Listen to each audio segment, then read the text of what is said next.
Alright, in this video I want to talk about 3 tips on how to get a GF with dating apps based on my experience. So I've gotten multiple relationships from dating apps, including the one I have now. And yeah, I want to talk about tips that worked for me. And this is you before watching this video. You're just Gotis who got a hair transplant but lies about it and claims it's just his diet, who says money and unnatural stuff is cope, but then he spends his time making man-made slop reaction videos with man-made computer. And this is you after the video, you're just Diddy, which is a mogger and a slayer.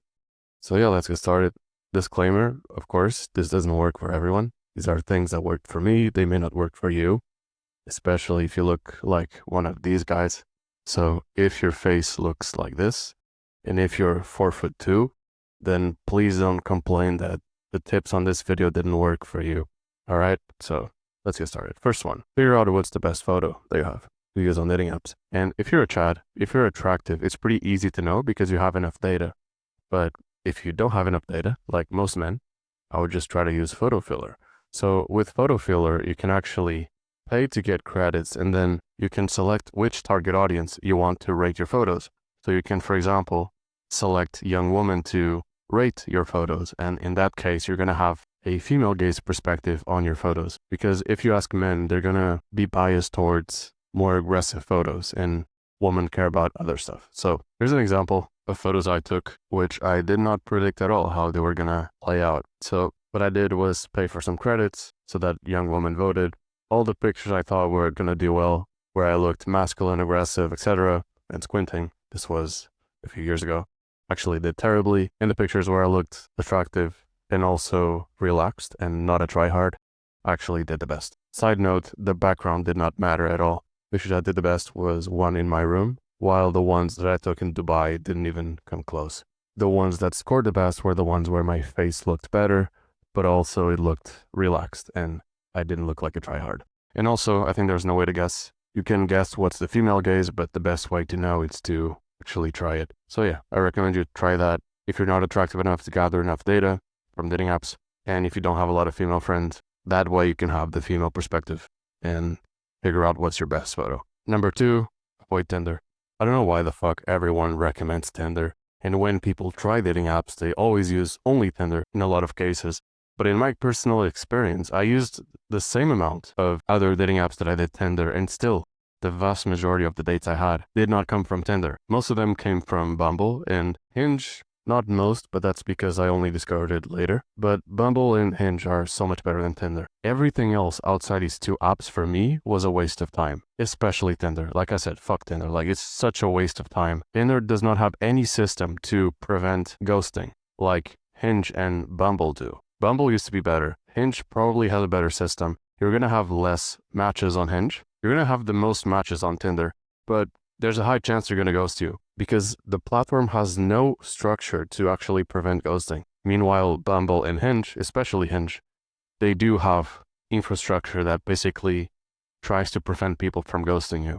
And especially on Hinge, you cannot have too many people that you have to reply to. So this automatically forces people to talk, which is amazing, because the last thing you want is to get, for example, a ton of matches and likes, but then nothing happens because everyone is ghosting each other. So yeah, fuck Tinder. I think it's a waste of time for a lot of people. And it's better to use platforms that have their algorithms programmed to avoid mass ghosting, which is what happens on Tinder. So again, that's my experience. So that's my recommendation based on that. Number 3, don't fall for the meme of, oh, nobody reads the bio and your personality doesn't matter. That's going to be true if you just want hookups, or if you're a Chad, or if you just want numbers on the screen. But if you want a long-term relationship, then it matters, because people connect based on similar interests. If she sees that you like the same music artist as she does, and you like the same type of content that she does, for example, maybe you like anime and she likes it as well, or maybe you have a master's in STEM and she has one as well, or you like rock and she likes as well. Like, people connect on these things, especially real connections. Like, if you just want hookups, fine, doesn't matter.